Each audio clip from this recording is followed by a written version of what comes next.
need speech therapy if I have trouble swallowing.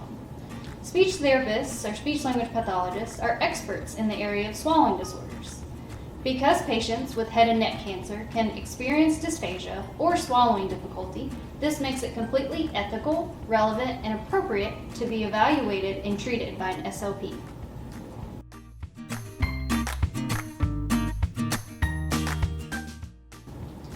Well, depending on each individual's medical journey, a person may experience swallowing difficulty before, during, and/or following treatment for his or her cancer. It's the goal of the SLP to catch patients before they begin treatment so that a thorough evaluation of their swallowing can be completed, education can be done, and a prophylactic exercise program can be initiated to maximize those outcomes for the patient's swallowing.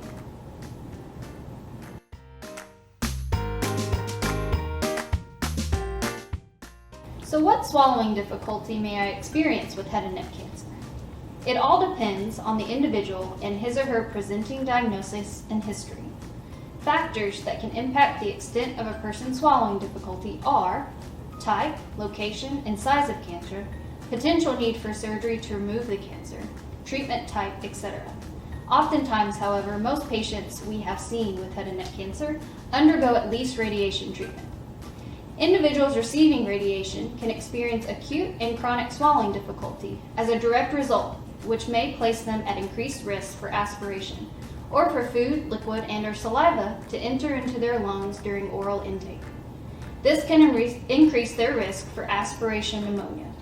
Swallowing difficulty may include, but is not limited to, trouble moving food from the front of the mouth to the back of the mouth, difficulty chewing food, difficulty controlling food or liquid in the mouth, trouble starting a swallow, having the need to swallow multiple times per bite, or coughing, throat clearing, and/or having a wet vocal quality with oral intake.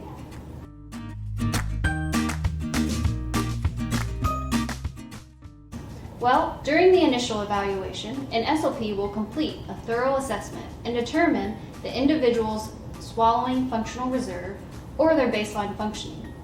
It is also at that time that the therapist can provide the following education as it relates to maximizing swallowing outcomes.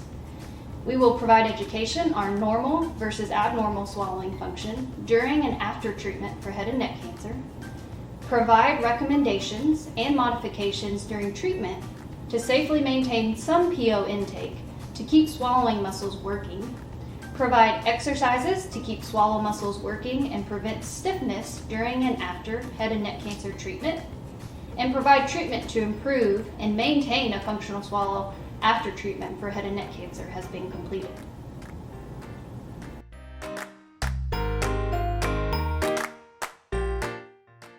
Again, it depends on the patient. However, it is highly recommended that once the individual recovers from the acute side effects of radiation, he or she is reevaluated by an SLP to determine the most appropriate plan of care as it relates to the individual swallowing. Sometimes, at the end of radiation, an individual may still have a feeding tube and/or his or her swallowing may still be weak and impaired. The goal is often to remove the feeding tube if he or she is safe to maintain adequate nutrition and hydration by mouth. Furthermore, research has shown that individuals have dysphagia months to years down the road due to fibrosis from radiation. Again, this is why it would be imperative or important for an individual to check back in after radiation is completed to truly maximize his or her swallowing outcomes.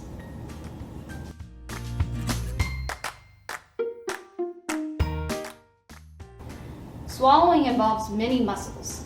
Just like an individual may feel weak to walk a few feet if his or her leg muscles haven't been used in a while, a person who has not used his or her swallowing muscles throughout weeks of radiation treatment may experience weakness that makes it more difficult to perform the once simple action of swallowing a drink of water or pudding. It's the goal of the SLP to keep an individual's swallowing muscles working at optimal level, within reason, during the course of radiation to really maximize and maintain that function.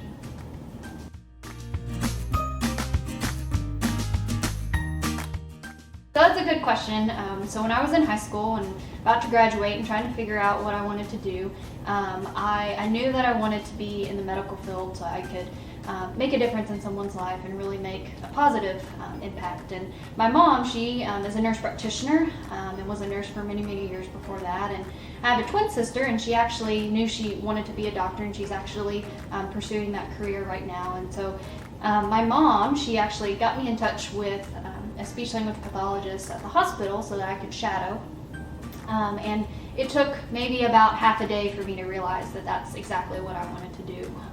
I got to combine talking with people, which I really enjoy, and it was more one-on-one. I got to really know the patients and truly got to listen to what their needs were. And then, obviously at that time I wasn't in school yet for it, but now that I'm on the other side, being able to know how I can help and make a difference, even in the smallest way, it's been truly rewarding. And I haven't looked back ever since I made that decision to go into this field, and I love it so much. And not only do I get to help, but I really feel like a lot of the patients that I see, even though they're going through difficult things, they're actually a really big encouragement to me and have helped me kind of find a new perspective about life and why we're here on this earth. And it's just the team approach and involvement and the connections that you make, it's truly amazing.